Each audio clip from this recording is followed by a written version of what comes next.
오늘 이 아침에 주시는 말씀은 누가복음 22장 54절에서 62절 말씀까지입니다.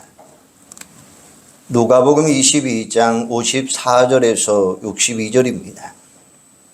예수를 잡아 끌고 대제사장의 집으로 들어갈새 베드로가 멀찍이 따라가니라. 사람들이 뜰 가운데 불을 피우고 함께 앉았는지라.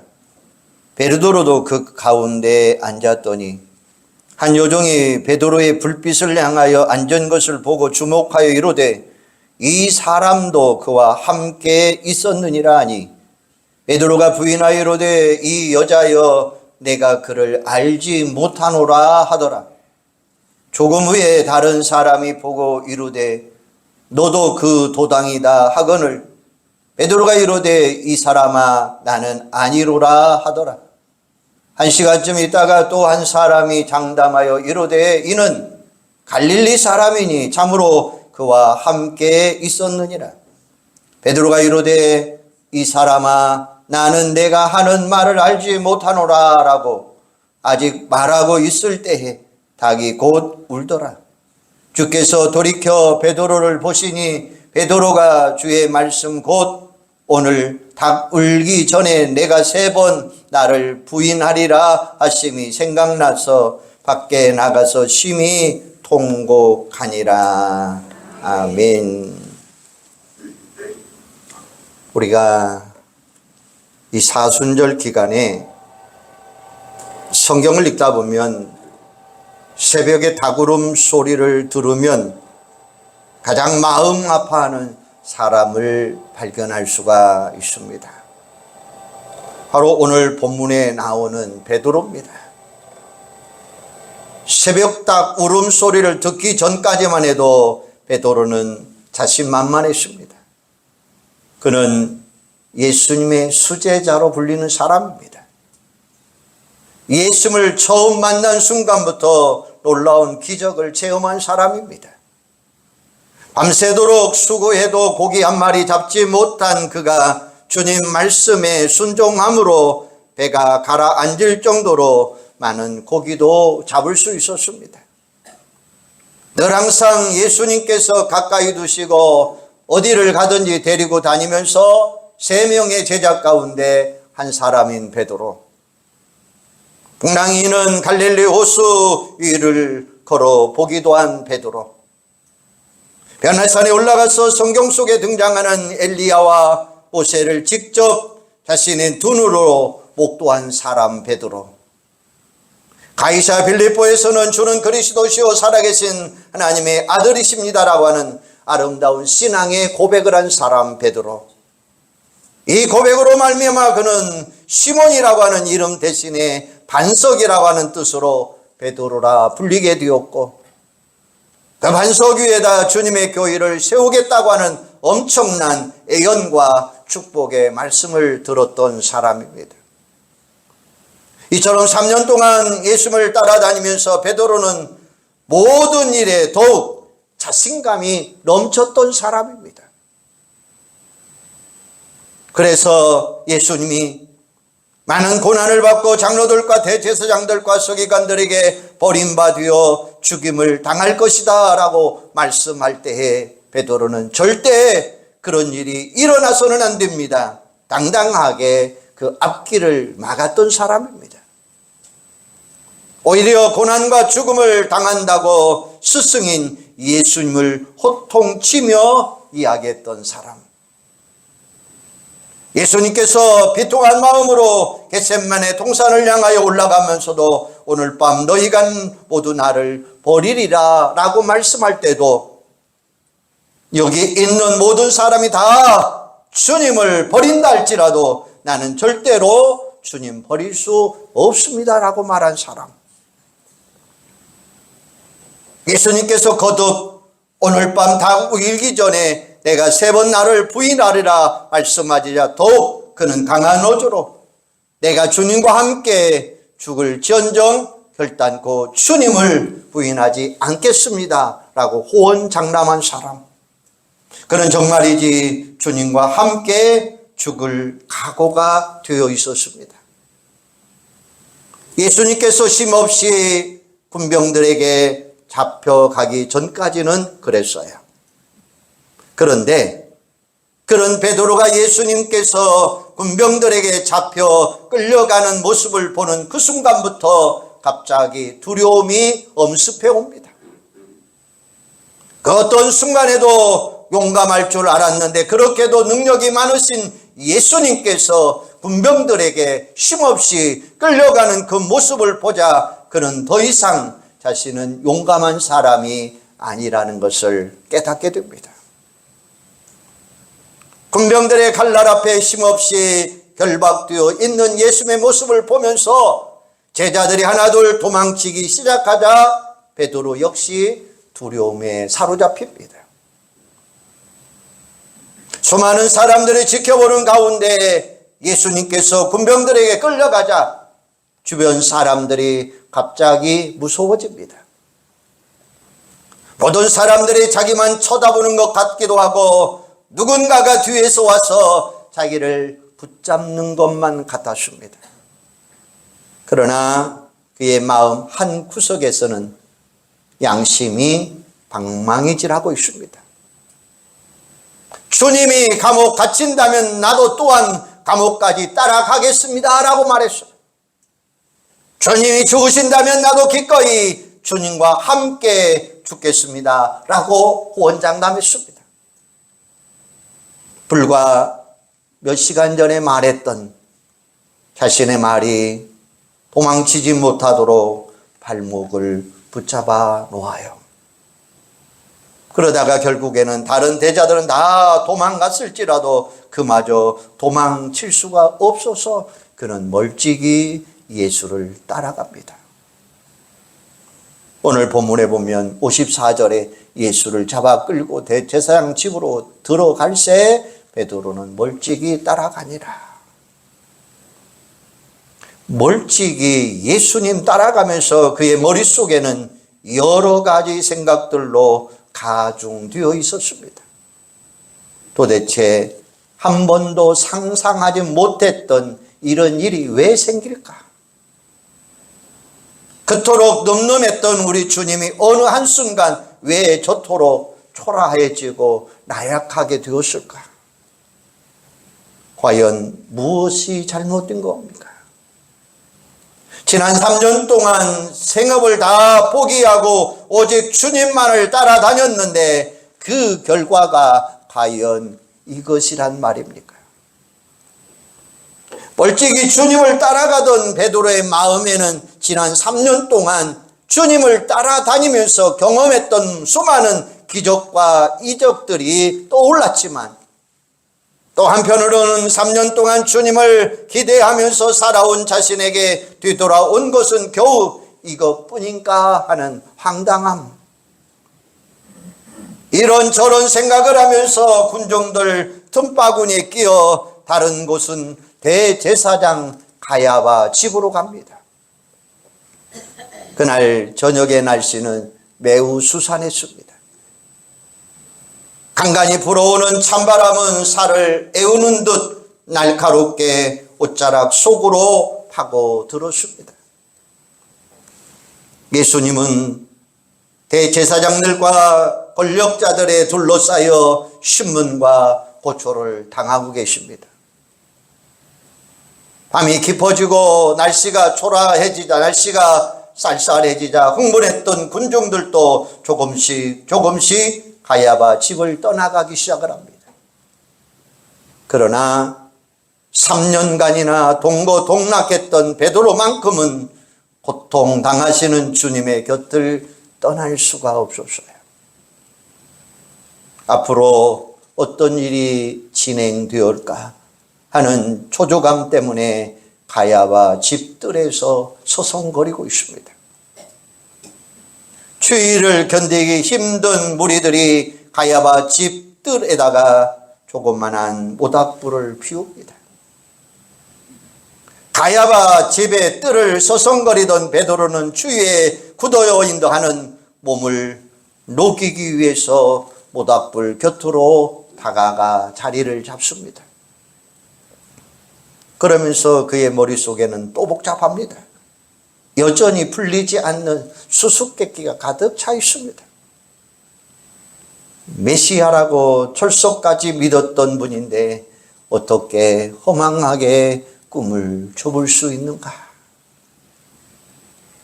지금 상황들을 들여보고 있습니다. 그러나 한편으로는 메시아라고 자신있게 외치던 예수님께서 권력자들에 둘러싸여 고초를 당하는 모습을 보니 가슴이 아파 애워옵니다. 권력자들만이 아니라 군병들조차도 예수를 조롱하기 시작을 합니다. 예수를 조롱하는 군병들이 낄끌거리는 소리를 듣고 있느라니까 당장이라도 달려나가서 예수를 구하고 싶은 마음이 꿀떡 같았습니다. 그러나 이제는 용기를 낼 수가 없습니다. 여러분이 지금 가야바 뜰에 앉아서 불을 쬐고 있다면 여러분은 과연 어떻게 하시겠습니까? 3년 동안 철석까지 믿었던 그분이 나약하기 그지없는 모습으로 고초를 당하고 계십니다. 권력자들이 주님을 위협하는 고함 소리가 들려옵니다. 군병들이 주님을 조롱하며 비웃음대는 소리도 들려옵니다. 때로는 채찍에 맞아 아파하시는 주님의 시름소리가 들려옵니다. 분명 그분은 죄가 없습니다. 그걸 내가 너무나도 잘 알고 있습니다. 그분은 참으로 좋으신 분이십니다. 예수님, 그분은 사형당할 만한 그 어떤 죄도 잡혀서 고통당해야 될 그 어떤 잘못도 저지른 적이 없는 분이십니다. 그런데 그 주님께서 지금 고초를 당하고 계십니다. 더군다나 자신은 그분의 수제자였고 수제자답게 장담도 했습니다.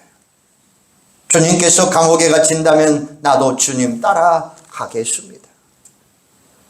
주님께서 죽으신다면 나도 주님과 함께 죽을 각오가 되어 있습니다. 그런데 멀찍이서 고통당하시는 주님을 보면서 용기가 없었습니다. 군중들 틈바구니에 끼어앉아서 추위를 녹인다고 불이 쬐고 있습니다. 바로 이게 베드로의 초라한 모습이에요. 여러분, 내가 지금 베드로가 되어서 멀찍이 그 광경을 보고 있다면 여러분 어떻게 하시겠습니까? 사실 우리 가운데 어느 누구도 베드로를 책망하지 못할 것입니다. 고초당하신 주님을 외면이라도 하듯이 무리들의 틈바구니에서 불을 쬐고 있는 그 베드로는 오늘 살아있는 저와 여러분, 우리의 모습이기 때문에 그래요. 베드로는 주님을 따라다닌 것이 고작 3년 동안이었습니다. 그런데 우리가 주님의 제자로 부르심을 받은 자는 얼마나 되겠습니까? 우리들 가운데 3년이 아니라 30년, 40년, 50년 신앙생활 한 분도 분명히 있습니다. 30년 이상 신앙생활을 하셨다면 베드로보다도 10배나 더 용기 있는 신앙생활을 해야 하지 않습니까? 그럼에도 불구하고 우리 또한 여전히 베드로와 같이 권력과 세상 욕구 앞에서 용기를 잃어버리고 멀찍이서 세상 군중들 틈바구니에 끼어 있지는 않으십니까? 때로는 베드로처럼 주님을 위해서 감옥에라도 가고 주님을 위해서 죽음도 불사하겠다고 십자가 신앙을 여러분 다짐해 보았지만 여전히 세상 살아가는 우리의 모습은 십자가를 잃어버렸습니다. 십자가 없이 부활의 영광만을 바라는 삶으로 나아가고 있지는 않습니까? 예수님이 고초당하시고 조롱받을 때에 멀찍이서 아픈 가슴을 쓸어내리고 있었던 베드로처럼 오늘도 여러분 어려운 이웃과 함께 주님의 고통당하고 계시는데 우리는 여전히 주님 품에 안긴 이웃들만 다가오지 못하고 멀찍이 바라보고만 있는 오늘 나의 모습은 아닙니까? 진정 기도해야 될 때 성도들과 함께 기도의 무릎을 꿇지 못하고 다 함께 힘을 모아 어려운 장애물을 넘어야 될 때 나의 편안함과 안일함 때문에 한 걸음 한 걸음 뒤쳐서 멀찍이만 따라가는 우리의 모습은 아닙니까? 비록 쓰러지는 한이 있더라도 이것은 내가 짊어지고 나가야 될 자리라고 용기 있게 나서지 못하는 적은 한두 번 아닙니까? 여러분, 남들이 실수하고 잘못할 때는 날카로운 비판과 칼날을 휘두르기도 했고, 정작 나 자신이 실수하고 잘못할 때는 변명하고 어쩔 수 없다고 합리화하기에 그 급한 초라한 모습, 다름 아닌 내 모습이 아닙니까? 사랑하는 여러분, 우리가 주님에게서 멀찍이 떨어져 있을 때는 우리의 참된 모습을 보지 못합니다. 왜곡되고 초라해진 모습으로 살아갈 수밖에 없고 그렇게 초라해진 모습밖에는 보이지 않을 것입니다. 초라해진 자신의 모습으로 인해 불안해진 베드로는 사람들의 얼굴을 똑바로 바라볼 수가 없었어요. 주님의 얼굴은 고사하고 함께 불을 쬐고 있던 무리들의 얼굴조차도 볼 수가 없어요. 그래서 베드로는 불빛만 떨어지고 보고 있습니다. 그런데 바로 그때 너무나도 큰 혼란과 불안 속에 도저히 무엇을 어떻게 해야 할지 정리가 되지 않은 바로 그 순간에 자신의 등 뒤에서 자신을 향해 불쑥 던지는 여인의 음성이 있었습니다. 이 사람도 그와 함께 있어서 라는 소리였습니다. 이 말은 베드로의 심정을 도려내는 것 같은 아픔으로 그의 귀에 들려왔습니다. 심장이 멈춰버릴 것만 같았습니다. 그 여인은 대제사장의 문을 지키는 여종이었습니다. 베드로가 가야바 집에 들어올 때부터 베드로를 세심하게 관찰하고 있었습니다. 56절에 보면 그 여인이 베드로를 향하여 주목했다라고 이야기하고 있습니다. 뚫어지게 쳐다봤다는 거예요. 그 여인은 베드로가 그 집에 들어오는 순간부터 불안해하고 어쩔 줄 몰라하고 안절부절하고 또한 불을 쬐고 있는 그 모습을 보면서 사람들에게 들킬까봐 얼굴을 감싸고 있을 때까지 그의 행동을 주의 깊게 관찰하고 있었습니다. 그리고 결론을 내립니다. 그래, 이 사람은 예수라는 그분과 함께 다녔던 그 제자 분명하다는 것이었습니다. 갑작스러운 질문 앞에 베드로는 숨을 돌릴 틈도 없이 무식한 소리로 이렇게 이야기합니다. 당신 지금 무슨 소리를 하는 거요? 나는 예수라는 분 몰로라고 이야기합니다.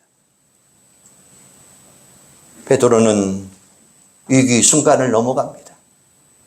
그러나 그것도 다 끝난 것이 아니었습니다. 조금 있으니까 다른 사람이 이렇게 이야기합니다. 당신도 그 패다라는 거예요. 당신도 그들과 함께한 사람 맞느냐라는 것이었습니다. 그 말은 마치 자신을 심판대 위에 올려놓고 신문하는 재판관의 목소리와도 똑같았습니다.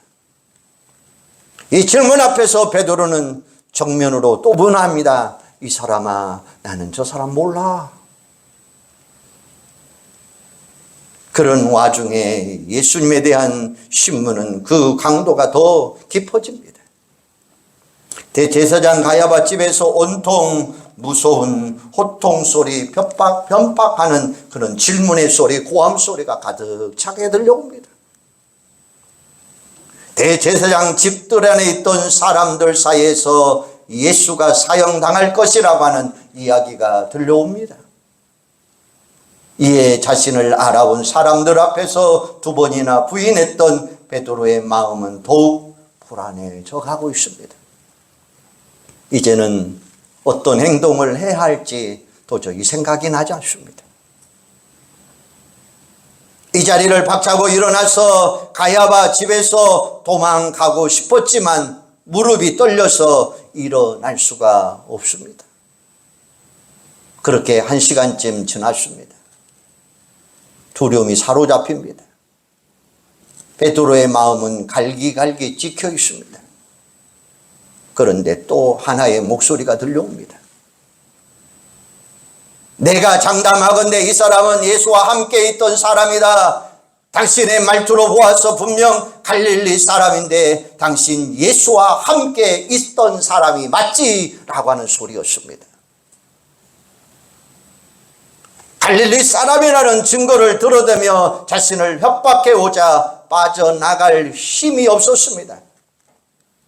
베드로는 그 위기상에서 오직 길은 하나밖에 없습니다. 예수를 부인하되 보통 어조로가 아닌 강한 어조로 이렇게 이야기합니다. 마태복음 26장 72절에 보면 베드로가 맹세하고 또 부인하여 이르되 나는 그 사람을 알지 못하노라 하더라 라고 이야기해요. 베드로는 지금 막다른 골목에 다다라서 더 이상 빠져날 구멍이 없기 때문에 맹세하면서 주님을 부인했다는 거예요. 내가 지옥 간다 하더라도 내 목숨을 걸고 맹세하건대 나는 저분 모릅니다 라고 이야기한 거예요. 막다른 골목에 빠져나온 베드로가 안도의 한숨을 내쉬는 그 순간 멀리에서 들려오는 소리는 닭울음 소리였습니다. 평소에는 무심코 들렀던 새벽 닭울음 소리가 그날따라 그의 가슴에 큰 파동이 되었고 진동되고 있을 때 베드로는 두려운 눈으로 고개를 들며 신문받고 계신 예수님 쪽을 바라봅니다. 그랬더니 예수님께서 자신을 물끄러미 쳐다보고 계십니다. 마치 자신의 속내를 다 읽은 것만 같던 강렬한 눈빛으로 자신을 바라보고 있습니다. 그 강렬한 예수님의 눈길과 마주치는 순간 베드로의 머릿속에는 어젯밤 저녁에 주님께서 들렸던 말씀이 생각나요. 주님 앞에서 나는 부인하지 않을 것입니다. 죽음까지 불사하겠습니다. 원장라면 그였어요. 베드로야, 오늘 닭 울기 전에 내가 3번 나를 부인할 것이다 라고 이야기했던 그 말씀. 베드로는 그 순간 자신이 얼마나 용기가 없었고 믿음이 없는 것을 깨닫게 돼요. 그토록 자신을 사랑해 주었던 예수님을 군병들 손에 건져주기는커녕 그저 멀찍이 예수님을 따라가야만 했던 겁쟁이 베드로. 그 와중에도 예수님을 모른다고 3번씩이나 부인했던 거짓말쟁이 베드로. 그는 자기 자신이 너무나도 부끄러워서 솟구치는 눈물을 주체할 수가 없어요. 그 순간 베드로는 체면도 불구하고 눈물이 흘리는 얼굴을 감싸쥐고 밖으로 뛰쳐나갑니다. 그리고 정말 이제 비겁하고 초라한 자신의 모습을 회개하며 엉엉 울어댑니다. 그 눈물은 자신의 비겁함을 씻어내는 눈물이었습니다. 예수님을 가까이에서 따르지 못하고 그저 예수님과 아무런 상관이 없는 사람처럼 예수님을 죽이라고 고함치며 뒤따라던 무리들 중에 한 사람처럼 그렇게 포장했던 자신의 비겁함을 스스로 참여하는 눈물이었습니다. 3년 동안 예수님의 수제자로 주님과 함께 있었노라고 당당하게 말하지 못하고 그저 멀찍이 따라갔던 부끄러운 자신의 모습을 깨닫게 되는 눈물이었습니다.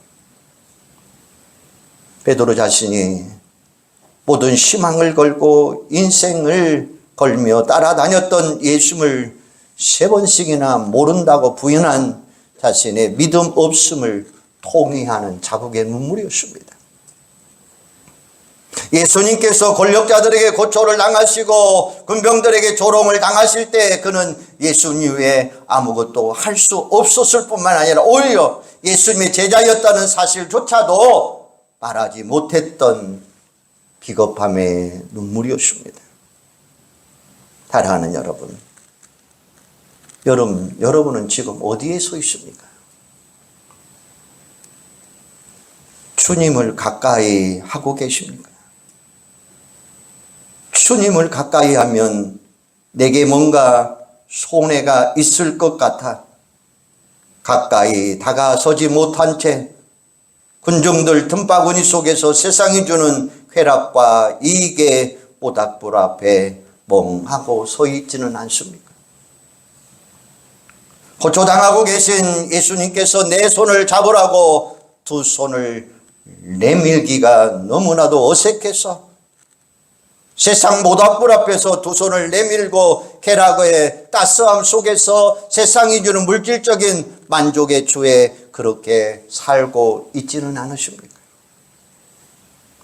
오늘 이 시간 이스라엘 백성들처럼 입술로는 하나님을 가까이 하고 무척이나 신앙적인 채 하면서 마음으로는 하나님을 멀리 떠나 있는 모습이 저와 여러분의 모습은 아닌지 한번 뒤돌아보시기를 바랍니다. 야고보 4장 8절에 보면 하나님을 가까이 하라. 그리하면 너희를 가까이 하시리라. 죄인들아 손을 깨끗이 씻으라. 두 마음을 품은 자들아 마음을 성결케 하라 라고 말씀하셔요. 하나님을 가까이 하는 사람이 하나님의 은혜를 입을 수 있습니다. 하나님을 가까이 하는 사람이 하나님의 사랑을 받을 수 있습니다. 사랑하는 여러분, 주님을 가까이 하는 것이 때로는 우리에게 전혀 유익을 가져다 주지도 않을지라도 그래도 우리는 주님을 더욱 가까이 하는 삶을 살아야 될 줄로 믿습니다. 주님을 더욱 가까이 하는 삶이 때로는 우리에게 고통을 준다 할지라도 주님을 더욱 가까이 하는 삶이 때로는 세상 사람들에게 멸시천대를 받는다 할지라도 그래도 우리는 세상보다도 주님을 더 가까이 가야 될 줄로 믿습니다.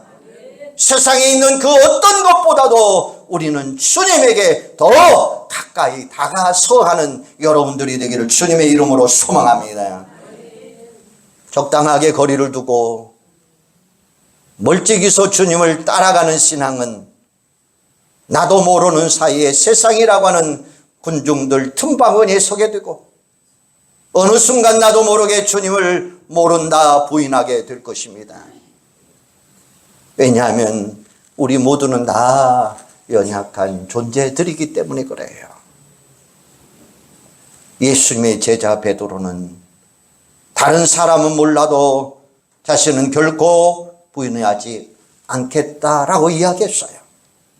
주님을 위해 죽음까지도 불사르겠습니다라고 호언장담했어요. 그러나 그는 주님을 멀찍이서 따라가다가 그만 천한 계집종 앞에서 주님을 3번씩이나 부인하는 엄청난 죄를 짓고 말았어요. 그런데 놀랍게도 다른 사람이 아닌 바로 내가 그 베드로라고 하는 사실이에요. 이 사순절 기간 적당히 멀리서 주님 따라가는 베드로 되지 않기를 소망합니다. 주님께 더 가까이 가시기를 바랍니다. 우리 주님의 마음을 진정 기쁘게 하는 진짜 제자들, 사명자들이 되시기를 바랍니다. 이번 사순절이야말로 주님의 제자답게 우리 주님과 친절한 친밀한 교제를 나누고 세상이 줄 수 없는 참된 위로와 평강을 맛보는 오늘 여러분들 되기를 소망합니다. 멀찍이 따라가는 제자가 아니라 하나님 가까이 감으로 인해서 하나님의 은혜를 누리고 하나님 가까이 감으로 인해서 하나님 사랑을 받을 수 있는 진정한 주님의 제자들이 되기를 주님의 이름으로 축원합니다. 기도하겠습니다. 아버지 하나님, 베드로처럼 나도 호언장담했어요. 베드로처럼 잘 믿겠다고 이야기도 했어요. 베드로처럼 자신 있게 말도 했어요. 그러나 어느 한순간 나도 모르게 베드로처럼 예수님을 부인한 적이 한두 번이 아닙니다. 베드로처럼 모릅니다 수없이 고백했습니다.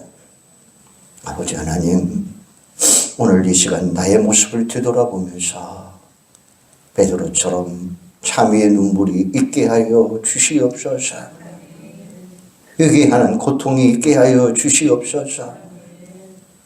주님 따라가는 자들 되게 하여 주시기를 원합니다. 주님 가까이 따라가게 하여 주시옵소서. 주님 가까이 주님을 더욱 사랑하게 하여 주시옵소서. 말로만이 아니라 진정한 고백이 되게 하여 주시옵소서. 베드로처럼 호언장담만 할 것이 아니라 정말로 우리 모습 속에서, 우리 마음 속에서, 우리 생각 속에서 온전하게 주님 따라가는 자들 되도록 주님 역사하여 주시옵소서. 더 가까이 주님 마음 진정 기쁘게 하는 진짜 성도들, 진짜 제자들이 되도록 성령이 우리를 사로잡아 주시옵소서. 예수님의 이름으로 기도하옵나이다. 아멘.